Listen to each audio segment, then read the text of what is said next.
इसमें ज़ात अल्लाह अल्लाह अल्लाह अल्लाह।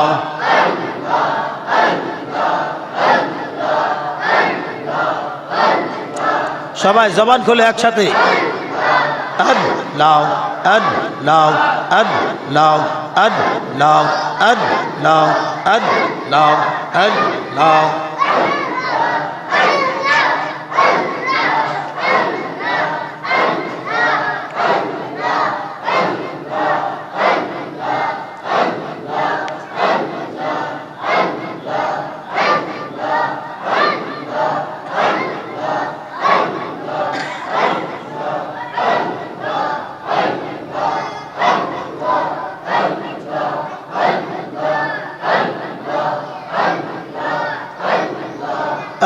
Allah Allah Allah Allah Allah Allah Allah Allah Allah La ilaha illallah Muhammadur Rasulullah sallallahu। সকলে বলে আলহামদুলিল্লাহ। বিগত এক বছর পরে আমরা আজকে এই লাইলাতুল বারাত তথা নিসফে শাবানে শাবান মাসের 14 তারিখে আমরা এই নারে তাকবীর পিসা হুজুরের আগমন, সোনারচর দরবার শরীফের পিসা হুজুরের আগমন, নারে তাকবীর। শুরু করছেন না স্যার? জি শুরু করছি। আমরা তাড়াতাড়ি করবেন আসলে কি কেন একটু ইয়ে করে দিয়েছেন। আচ্ছা যাক আলহামদুলিল্লাহ কোন হুজুর বলতেছে বয়ান শুরু না শেষ, তা আমরা শুরু আলহামদুলিল্লাহ কোন। আল্লাহর আওলাদে ওলি, আওলাদে ওলি, আল্লাহওয়ালা মানুষ, আল্লাহর ওলি মানুষ হুজুর কেবলা আসছেন। ইনশাআল্লাহ আল্লাহ তাআলা আমাদের কবুল করে, সকলে বলি আমিন। আল্লাহ তো একটা ফয়সালা করবেন, ঠিক কিনা বলেন? ফয়সালা করবেন কি করবেন না? তারা হচ্ছেন আওলাদে ওলি, তারা হচ্ছেন কি আওলাদে। সোনারচর দরবার শরীফের পিসা হুজুর এখানে আসছে, সবাই বলে আলহামদুলিল্লাহ। আমরা আজকে দীর্ঘ এক বছর পর লাইলাতুল বারাতে উপস্থিত হয়েছি। আমরা সবাই খুশি না বেজার? সবাই আমার দিকে তাকান, আমার দিকে তাকাইলে পিসা হুজুর দিকে তাকানো হয়ে যাবে। সবাই আমার দিকে তাকান। আমরা যেহেতু লাইলাতুল বারাতে উপস্থিত হয়েছে, আমরা খুশি না সবাই? আমি আপনাদেরকে আমার ভাষায় বলবো না, বা 100 বছর ধরে যে আলেম ওলামা এই পৃথিবীতে ছিল, আছে বা চলে গেছে তাদের কথা বলবো না, তারও আরো আগের কথা। যিনি হচ্ছেন ইমাম জালালউদ্দিন সুয়ুতী রহমাতুল্লাহ আলাই, মিশরের সুয়ুত নামক গ্রামে যার জন্ম, তিনার একটি কিতাব খাসাইসুল কুবরা, এই কিতাবের মধ্যে আসছে লাইলাতুল বারাত হচ্ছে আমাদের জন্য ঈদের দিন। সুবহানাল্লাহ বলেন, সবাই বলেন কিসের দিন? ঈদের দিন। তো ঈদ শব্দের অর্থ কি? খুশি। সবাই বলেন ঈদ শব্দের অর্থ কি? ঈদ শব্দের অর্থ হচ্ছে খুশি। আমরা স্বাভাবিকত খাবার পাইলে আমরা খুশি হই না? কথা বলে না, খাবার পাইলে খুশি হই না? কেউ যদি একটু জমি কিনে খুশি হয় না? এটাকে বলা হয় ঈদ। এই খুশি হওয়াটাই কি ঈদ। ঈদ শব্দের অর্থ হচ্ছে খুশি। কারো 4টা মেয়ে আছে, একটা ছেলে হয়েছে, খুশি হয়েছে না? এইটাও একটা ঈদ, এটা একটা কি ঈদ। তো ইমাম জালালউদ্দিন সুয়ুতী রহমাতুল্লাহ আলাইহি বলেন, খাসাইসুল কুবরা কিতাবের মধ্যে লেখছেন, মুসলমান ইমানদার নবী প্রেমিক অলি প্রেমিকদের জন্য বছরে শুধু রমজান মাসের ঈদুল ফিতর শুধু ঈদের দিন নয়, ঈদুল আজহা তথা কুরবানির ঈদ শুধু ঈদের দিন নয়, আরো ঈদের দিন আছে। হাদিস দ্বারা প্রমাণ হয়, আমরা প্রতি বছরে জুমার নামাজ পড়ি কয়টা? হ্যাঁ 52টা। কয়টা? 52টা। জুমা হচ্ছে আমাদের জন্য ইয়াউমুল জুমআতে ইয়াউমুল ঈদ। সুবহানাল্লাহ বলেন। হাদিসের মধ্যে আসছে শুক্রবার দিন হচ্ছে ইমানদার মুমিনের জন্য ঈদের দিন। তার মানে বোঝা গেল 52 ঈদ পাইছি। কত ঈদ পাইছি? কথা কন না সবাই, ভয় পান নাকি? এরপরে যে কথাটা বলবো ওই কথা শুনলে তো কবেন যে হুজুর আপনি কওয়া লাগবো না, আমরাই কম ঈদের দিন। সুবহানাল্লাহ কোন। এখন 52টা ঈদের দিন পাইলাম, শুক্রবার 52টা, ঠিক না? দেখি এরপরে আর ঈদের দিন আসেনি। তারা তো শুধু পাইছে একটা ফেতরা আর একটা পাইছে চামড়া, তাই আমরা আর পাইনি, ঠিক কিনা বলেন? এখন 52 শুক্রবারে 52 ঈদের দিন। এবার আসেন 52 করে 53 নম্বর লাইলাতুল মেরাজ, সুবহানাল্লাহ কোন। 54 নম্বর লাইলাতুল বারাত, সুবহানাল্লাহ কোন। এরপরে 55 নম্বর লাইলাতুল কদর, সুবহানাল্লাহ কোন। 56 নম্বর হচ্ছে ইয়াউমুল আরাফাতে ইয়াউমুল ঈদ, সুবহানাল্লাহ বলেন। আরাফাত দিবস হচ্ছে কি? ঈদের দিন। আচ্ছা, 56 নম্বর। এইবার আসেন 57 নম্বর হচ্ছে কি? ঈদুল ফিতর। 58 নম্বর হচ্ছে কি? ঈদুল আজহা। এবার হচ্ছে 58 ঈদ পাইয়া যতটুকু খুশি, তার চেয়ে বড় ঈদ ঈদে মিলাদুন নবী, সুবহানাল্লাহ বলে। যে আমার নবী আসার কারণে আমরা লাইলাতুল বারাত পাইছি, কথা বলেন ঠিক কিনা? আমার নবীর কারণে লাইলাতুল মেরাজ পাইছি, ঠিক কিনা বলেন? আমার নবীর কারণে লাইলাতুল কদর পাইছি, ঠিক কিনা বলেন? আমার নবীর কারণে আদম থেকে ঈসা নবী পর্যন্ত মতান্তরে 1,24,000 থেকে মতান্তরে 2,24,000 যত নবী আসছে, কারোর জন্য জুমার নামাজ ফরজ ছিল না। এই কেউ জুমার নামাজ পড়ে নাই এই মর্মে কেউ প্রমাণ দিতে পারবে না। শুধু একমাত্র আমার নবীকে আল্লাহ তাআলা জুমার নামাজের হাদিয়া দান করছে, সুবহানাল্লাহ বলেন। আর হাদিয়া দিয়ে বলছে যে হুজুর আপনার উম্মতের জন্য ঈদের দিন হচ্ছে শুক্রবার দিন, সুবহানাল্লাহ কোন। এখন আমার নবী না আসলে শুক্রবার পাইতাম, ঈদুল ফিতর পাইতাম, ঈদুল আজহা পাইতাম। তার মানে বোঝা গেল সমস্ত ঈদের সেরা ঈদ ঈদে মিলাদুন নবী সাল্লাল্লাহু আলাইহি সাল্লাম। তার মানে বোঝা গেল ঈদ পেলাম কয়টা? 59টা। কথা বলেন কয়টা? এখন হুজুর এত ঈদ হইলে এখন আমরা তো খুশি হয়েছি আলহামদুলিল্লাহ। কেন খুশি হব? কেন খুশি হব? খুশি হওয়ার কারণ হচ্ছে আজকে যে লাইলাতুল বারাত উপলক্ষে আমরা মসজিদে উপস্থিত হইছি। এখন যদি মনে করেন যে আল্লাহ তাআলা আমাদেরকে কোনো একজন ওলির মাধ্যমে তার কলবের মধ্যে কাশফের মাধ্যমে জানাই দেওয়া হয়েছে যে উম্মুক মসজিদে যত মুসল্লি ছিল ওই মুসল্লিদের বিগত জীবনের সমস্ত গুনাহ মাফ করে দিছি, এই মুসল্লিটি মনে করেন আমরা সবাই, এই মুসল্লিগুলো সব মনে করেন আমরা। কথা বলেন ঠিক কিনা? কথা কয় না, আস্তে কন, আরো আস্তে কন, জোরে কন, আরো জোরে। এখন আমরা আমাদের ব্যাপারে সিদ্ধান্ত হয়েছে যে এই মসজিদের সব মুসল্লি মাফ করে দেওয়া হয়েছে, আল্লাহর ওলির কলবের মধ্যে কি হয়েছে? কাশফের মাধ্যমে জানাই দেওয়া হয়েছে। আমরা এই খবরটা পাই, আমরা খুশি না বেজার? এখন খুশি হয়ে কি আমরা কি ডাবল গুনাহ করিলাম? কথা কয় না, খুশি দিন হয়ে গেছি বাস ডাবল গুনাহ করা শুরু করি না। আমরা কি করবো? খুশি হইয়া নেকের কাজ বেশি বেশি শুরু করে দেব, সুবহানাল্লাহ কোন। ইরাকের বাগদাদ শহরের মধ্যে একজন আলেম ছিলেন, নাম হচ্ছে মালিক ইবনে দিনার রহমাতুল্লাহ আলাইহি। ওই মালিক ইবনে দিনার রহমাতুল্লাহ আলাইহি তার জীবনের শুরু লগ্নে ছিলেন অনেক বড় পাপিষ্ঠ গুনাহগার ব্যক্তি। জীবনে এমন কোন গুনার কাজ করে নাই, তার জীবনে হয় নাই। যত রকমের গুনাহ, যত রকমের পাপ, অশ্লীল কাজ যা করা লাগলে ওই লোকটা করেছে। একদিন লাইলাতুল বারাতের রাত্রিতে তিনি একটি মদের বোতল কিনলেন। মদের বোতল কিনে যখন উনি বাড়িতে আসলেন, বাড়িতে এসে খাটের মধ্যে শুয়ে গেলেন। আর ওই খাটের সামনে ছিল একটি টেবিল, টেবিলের উপরে মদের বোতল রেখে যখন শুয়ে গেলেন, তখন তার 2 বছরের একটা মেয়ে ছিল। ওই মেয়েটা বুঝতে পারে নাই এটা আসলে কি। বাবা যে শরাব পান করে, মদ পান করে, বাচ্চাটা বুঝতে পারে নাই। ওই মদের বোতলটা ফালাই দিছে। দেওয়ার পরে মালিক ইবনে দিনার খুব রাগান্বিত হইছে, আমার প্রিয় জিনিসটা কেন ফালাই দিলাম, ভেঙে ফেললাম। রাগান্বিত হইয়া মেয়েটাকে একটা থাপ্পড় দিলেন, ধমক দিলেন।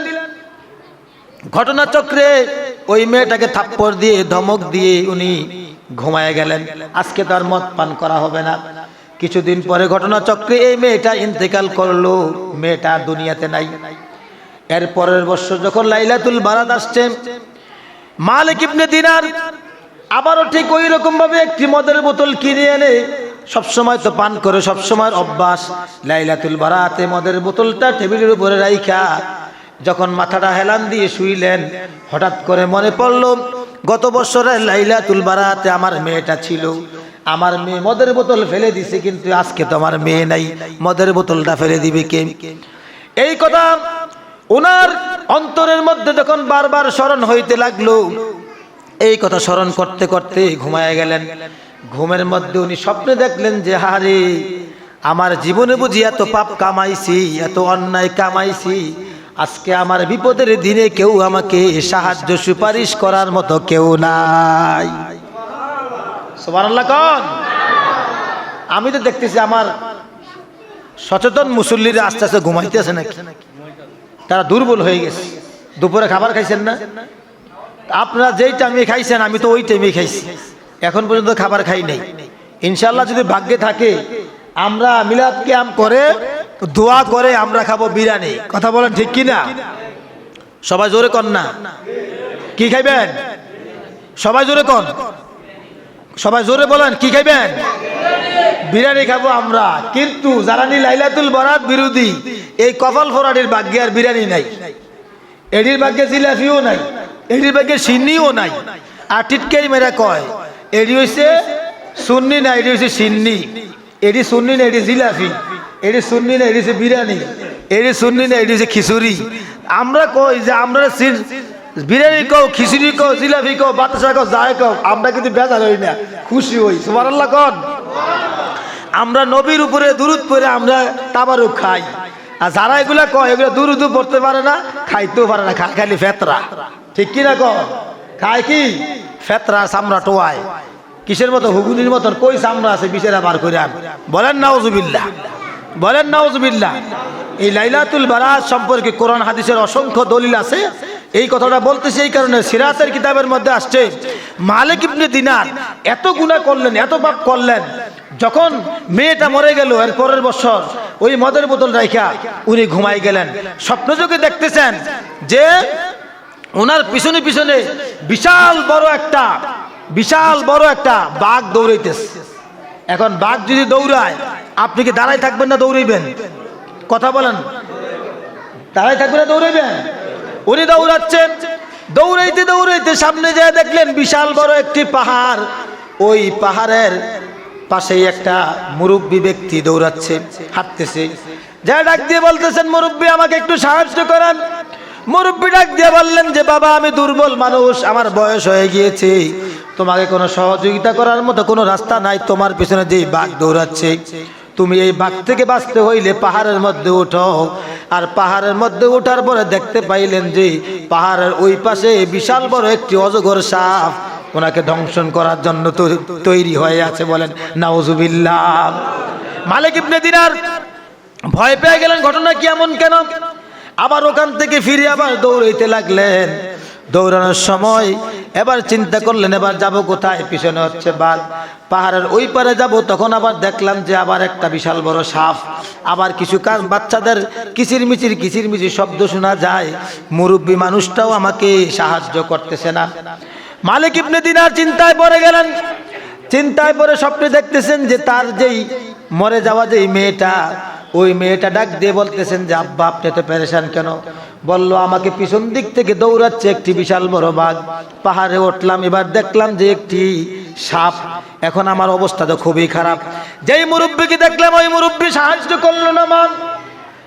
এখন আমি কোথায় যাব? আমি চিন্তা করতেছি আমাকে কে সাহায্য করবে। মেয়েটা বলল বাবা, আপনি টেনশন করিয়েন না, সাপ আর বাঘ কোনোটাই আপনাকে ধ্বংসন করতে পারবে না।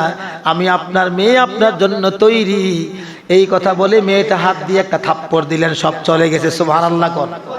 বাঘের হাত থেকে বেঁচে গেলেন, এবার সাপের হাত থেকে বেঁচে গেলেন। তখন ওই মেয়েটা ডাক দিয়ে কয় আব্বা, আপনি জানেননি যেই মুরব্বী লোকটা আপনাকে সাহায্য করে নাই, দুর্বল হয়ে গিয়েছে, অনেক বয়স হয়ে গিয়েছে, এই মুরব্বীটা হচ্ছে আপনার পাপ কর্ম আর আপনার নেক কর্ম। আপনার জীবনে এত বেশি কম পরিমাণে নেক আমল করছেন, এই মুরব্বী যেমন একেবারে দুর্বল হয়ে গিয়েছে, আপনার নেক আমল তেমন দুর্বল হয়ে গিয়েছে। যার কারণে মুরব্বী আপনাকে সাহায্য করতে পারে নাই, মানে আপনার গুনাহ অধিক মাত্রায় বেশি হয়ে গিয়েছে, যার কারণে আপনার সওয়াব একেবারেই কম। এবার মেয়েটার কথা শুনে বাবা আশ্চর্য হয়ে গেলেন। আমি জীবনে বুঝি এত অল্প করলাম, নেক কাজ এত কম করলাম, টেনশনে পড়ে গেছি।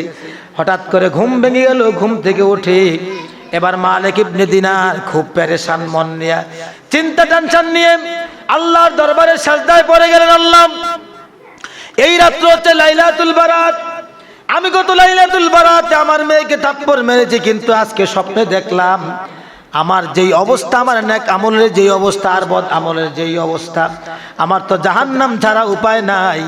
আল্লাহ, তুমি আমাকে এই লাইলাতুল বারাতের উসিলায় আমাকে মাফ করে দাও, বলি সুবহানাল্লাহ। ইমাম মালিক ইবনে দিনার কান্না করতে করতে লাইলাতুল বারাতে এইভাবে কান্না করতে করতে এমন ভাবে তওবা করলেন, ইবাদত বন্দেগী করে রাত্রটা কাটাইলেন। রাত্রটা কাটানোর পরে এমন তওবা করলেন, বাকি জীবনে আর গুনাহ করবে না। এর পরের দিন থেকে যত রকমের পাপ কর্ম আছে সব কর্ম ছেড়ে দিলেন। একদিন, 2 দিন, 3 দিন, এমন করে 1 বছর হয়ে গেল।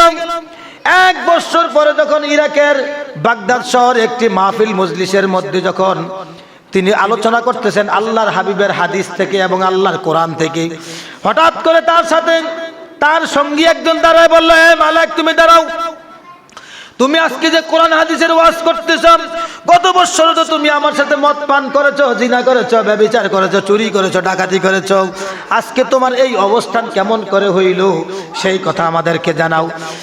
এই মালিক ইবনে দিনার বললেন, দোস্ত, হ্যাঁ শোনো আমার কথা, গত লাইলাতুল বারাতের রাত্রিতে আমি স্বপ্নে দেখলাম যে আমার নেক আমলের অবস্থা খুবই খারাপ, বদ আমল বেশি হয়ে গিয়েছে, নেক আমল আমাকে সাহায্য করতেছে না, বদ আমল আমাকে পাকড়াচ্ছে।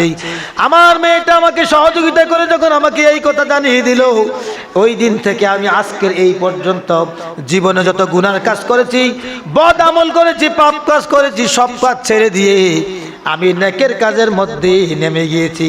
আমার আল্লাহর দরবারে এমনভাবে তওবা করেছি, আমি আর একদিনও গুনার কাজ, পাপের কাজ করি না। জবান খুলে বলি সুবহানাল্লাহ। এখন হযরত মালিক ইবনে দিনার রাহমাতুল্লাহ আলাইহি এত বড় পাপ কাজ করার পরে লাইলাতুল বারাতে যদি ক্ষমা পাইয়া যদি আল্লাহর ওলি হয়ে, এত বড় জবরদস্ত আলেম হয়ে, আল্লাহর ওলি হয়ে যদি কবরে যাইতে পারে, আমাদেরকে এইভাবে তওবা করে গুনাহ থেকে ফিরে নেক আমল করে কবরের মধ্যে আল্লাহর ওলি হয়ে যাওয়ার সুযোগ আছে না নাই? কথা বলে আছে না নাই? আল্লাহর ওলি হইতে কি 5 তলা বিল্ডিং লাগে? আল্লাহর ওলি হইতে কি অনেক সুন্দর লাগে, লম্বা মোটা লাগে, কোটি কোটি টাকা লাগবে? আল্লাহর ওলি হইতে লাগবে নেক আমল। আল্লাহর ওলি হইতে কি লাগবে? নেক আমল লাগবে। ইন্না আকরামাকুম ইনদাল্লাহি আতকাকুম। এই ওয়াজ মনে হয় আমি অনেক দিন করেছি যে আল্লাহর কাছে সবচাইতে বেশি সম্মানিত ওই ব্যক্তি যে যত বেশি পরহেজগারি অবলম্বন করবে, আল্লাহর ভয় যার ভিতরে যত বেশি, সে তত বেশি আল্লাহর নৈকট্যপ্রাপ্ত বান্দা এবং আল্লাহর কাছে দামি বান্দা। সুবহানাল্লাহ বলেন, সম্মানিত বান্দা। এখন লাইলাতুল বারাত সম্পর্কে অনেকে আমাদের দেশে অনেক কথা বলে, আমি আপনাদেরকে বলি। অনেকে বলবে শবে বরাত শব্দের অর্থ কি? সব ভাষাটা হচ্ছে ফার্সি ভাষা। কি ভাষা? ফার্সি ভাষা। আপনারা জানেন একটা সময় আমাদের দেশে ছিল পাকিস্তান। কি ছিল? পাকিস্তান ছিল, পূর্ব পাকিস্তান। তার পূর্বে ছিল ব্রিটিশ পিরিয়ড। এখন ব্রিটিশ পিরিয়ডের ভিতরে বাংলাদেশের ভিতরে যারা নিয়ে ফার্সি কথা বলে, যেমন বিশেষ করে ইরানের এলাকা, আফগানিস্তানের এলাকার মানুষ, তারা ইরানি ভাষা হচ্ছে কি? ফার্সি ভাষা। কি ভাষা? ফার্সি। পাকিস্তানের মানুষের হচ্ছে উর্দু, আর ইন্ডিয়ার ভাষা হচ্ছে কি? হিন্দি। এখন এই ভাষাগুলো কিন্তু একেবারে সমসাময়িক, হালকা হালকা ডিফারেন্স, একটু একটু পার্থক্য, যার কারণে আমাদের দেশের সিলেবাসের ভিতরে লেখাপড়ার জন্য ফার্সি ভাষা, উর্দু ভাষা এগুলো কমন ছিল। এগুলো কি ছিল? কমন ছিল। যার কারণে আলেম ওলামারা কি বলছে যে এটা হচ্ছে শবে বরাত। এটা কি? শবে বরাত। আবার আরবি ভাষায়, কোরআনের ভাষায় এটাকে বলা হয় লাইলাতুল বারাত। সুবহানাল্লাহ বলেন। হাদিসের ভাষা হচ্ছে নেসফে শাবান। সুবহানাল্লাহ বলেন। এখন সব শব্দের অর্থ হচ্ছে রাত্র। সব শব্দের অর্থ কি? সবাই বলেন, সব শব্দের অর্থ কি? রাত্র। আর বারাত শব্দের অর্থ হচ্ছে বরকতপূর্ণ রাত্র। সুবহানাল্লাহ বলেন। এখন লাইলাতুল বারাত যদি বলি, আরবিতে লাইলাতুন শব্দের অর্থ হচ্ছে, লাইলুন শব্দের অর্থ হচ্ছে রাত্র। লাইলুন শব্দের অর্থ কি? রাত্র। আর বারাত শব্দের অর্থ কি? বরকতপূর্ণ। মানে বরকতপূর্ণ রাত্র। শুধু ভাষার কারণে 2 রকম বলে, কিন্তু অর্থ এক। শবে বরাত শব্দের অর্থ হচ্ছে বরকতপূর্ণ রাত্র, লাইলাতুল বারাত অর্থ হচ্ছে বরকতপূর্ণ রাত্র, আর নেসফে শাবান বললে ওই একই কথা হয়। সুবহানাল্লাহ বলেন। এই লাইলাতুল বারাত নিয়ে অনেকে অনেক কথা বলে। এখন অনেকে যে অনেক কথা বলে, যে যাই বলুক সেটা বিষয় নাই। আমরা আমাদের আহলে সুন্নাত ওয়াল জামাতের আকাবিরদের পথ মত, আল্লাহর ওলিদের শিখানো পথে মতে এই আমল করে আসছে আমাদের বাপদাদারা, আমরাও করতেছি, আমাদের পরবর্তী জেনারেশন করবে। আমরা এটা বিশ্বাস করি কি করি না? আমরা এটা চাই কি চাই না? লাইলাতুল বারাতে যে আমরা এখানে উপস্থিত হইছি, এতক্ষণ পর্যন্ত এশারের নামাজের পর থেকে এখন রাত্র 11টা বেজে গেছে প্রায়, আমরা কেউ কি কোনো গুনার কাজ করছি? অন্তত পক্ষে আমরা এতটুকু বলতে পারবো যে আল্লাহ আমাদের নেকগুলো কবুল করো আর না করো, এই সময়টা মসজিদে বসা ছিলাম, গুনার কাজ করি নাই। যদি গুনার কাজ নাই হয়ে থাকে অবশ্যই নেক তো হয়েছে। এই রাতের উসিলায়, মসজিদের উসিলায় যেই সময়টা কুরবানি করেছি, এই সময়ের উসিলায় আমাদেরকে মাফ করে দাও। সকলে বলি আমিন। আল্লাহ মাফ করতে পারেন কি পারেন না? পারেন কি পারেন না? অবশ্যই পারেন। আমাদের সমাজের মধ্যে এখন বর্তমানে কোরআনকে অস্বীকার করার জন্য কিছু মানুষ, কেউ প্রত্যক্ষভাবে, কেউ পরোক্ষভাবে, কেউ সরাসরি, কেউ গোপনে কোরআনের আয়াতকে, কোরআনের আয়াতের কিছু অংশকে, কোরআনকে অস্বীকার করতে চায়। এরকম লোক আছে না নাই? আছে। মূলত যারা লাইলাতুল বারাতকে অস্বীকার করে তারাই সূরা দুখানের আয়াতকে অস্বীকার করার জন্য গোপন চেষ্টা চালায়। ঠিক কিনা বলেন? কি চেষ্টা? এটা তো গোপন চেষ্টা। কিরকম? কয় লাইলাতুল বারাত সম্পর্কে কোরআনে কিচ্ছু নাই, এটা হলো ফাও কথা। বলেন নাউজুবিল্লাহ, বলেন নাউজুবিল্লাহ। তো কোরআনে যদি কিছু না থাকে তাহলে হাদিস থেকে অন্তত পক্ষে 200 হাদিস, কত হাদিস? 200 হাদিস। তার মধ্যে সহিহ সনদ যদি যাচাই বাছাই করতে যায় কমপক্ষে 15টা হাদিস আছে। কয়টা হাদিস? 15টা হাদিস আছে সহিহ। এই হাদিসগুলোকে অস্বীকার করতে পারবে? কথা বলেন, পারবে? এমন কোন মার সন্তান জন্ম নিছে না আল্লাহর হাবিবের হাদিসগুলোকে সহিহ থেকে অস্বীকার করার মতন। যেই হাদিসগুলো একেবারে সহিহ, এগুলো অস্বীকার করার মতো কোনো সুযোগ নাই। তো আল্লাহর হাবিব লাইলাতুল বারাতের রাত্রিতে কত সুন্দর আমল করছে, আমরা সেই আমল থেকে খারিজ, বলি যে না না না, লাইলাতুল বারাত এটা আমরা বানাইছি। বলেন নাউজুবিল্লাহ। লাইলাতুল বারাত বানাইছি? বানান নাই। আল্লাহ বলেন কি? ইন্না আনজালনাহু ফি লাইলাতিন মুবারাকাতিন ইন্না কুন্না মুনজিরিন। সুবহানাল্লাহ বলেন। তোমাদেরকে সতর্ক করার জন্য এই রাত্রিতে আমি কি করলাম? এই বরকতপূর্ণ রাত্রিতে কোরআন নাজিল করছি। সুবহানাল্লাহ বলেন। আর রাসূল বলতেছেন কি? লাইলাতুন নিসফি মিন শাবান, যে শাবানের 14 তারিখ দিবাগত রাত্র, এটা হচ্ছে কি? লাইলাতুল বারাত। সুবহানাল্লাহ বলেন। এই লাইলাতুল বারাতে আল্লাহর হাবিব সাল্লাল্লাহু আলাইহি সাল্লাম থেকে পাওয়া যায়, যেই ব্যক্তি 100 রাকাত, কত রাকাত? 100 রাকাত নফল নামাজ পড়বে, তার মধ্যে 1000 বার সূরা ইখলাস পাঠ করবে। কতবার? 1000 বার সূরা ইখলাস পাঠ করবে। সে 100 জন ফেরেশতাকে স্বপ্নে দেখবে। সুবহানাল্লাহ বলেন। 100 জন ফেরেশতা স্বপ্নে না দেখা পর্যন্ত তার মৃত্যু হবে না।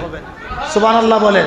এই 100 জন ফেরেশতার মধ্যে 30 জন ফেরেশতা আপনাকে জান্নাতের দিকে আহ্বান করবে। সুবহানাল্লাহ বলেন। 30 জন ফেরেশতা আপনাকে জাহান্নাম থেকে দূরে সরাই দিবে। সুবহানাল্লাহ বলেন। 30 জন ফেরেশতা আপনার জন্য রহমতের দোয়া করবে। সুবহানাল্লাহ বলেন। আর বাকি রইল 10। এই 10 জন ফেরেশতার দায়িত্ব হচ্ছে আপনার দুশমনকে আপনার বন্ধু বানাই দেওয়া। আপনার দুশমনকে বন্ধু, জোরে বলেন সুবহানাল্লাহ। লাভ আছে না নাই? লাইলাতুল বারাত দরকার আছে না নাই? আমরা লাইলাতুল বারাত চাই কি চাই না? লাইলাতুল বারাত অবশ্যই চাই। কেননা লাইলাতুল বারাত সম্পর্কে আল্লাহর হাবিবের যেই পরিমাণ অসংখ্য অগণিত বক্তব্য রয়েছে, এগুলো যদি আমরা একটু খেয়াল করি, একটু যদি খেয়াল করি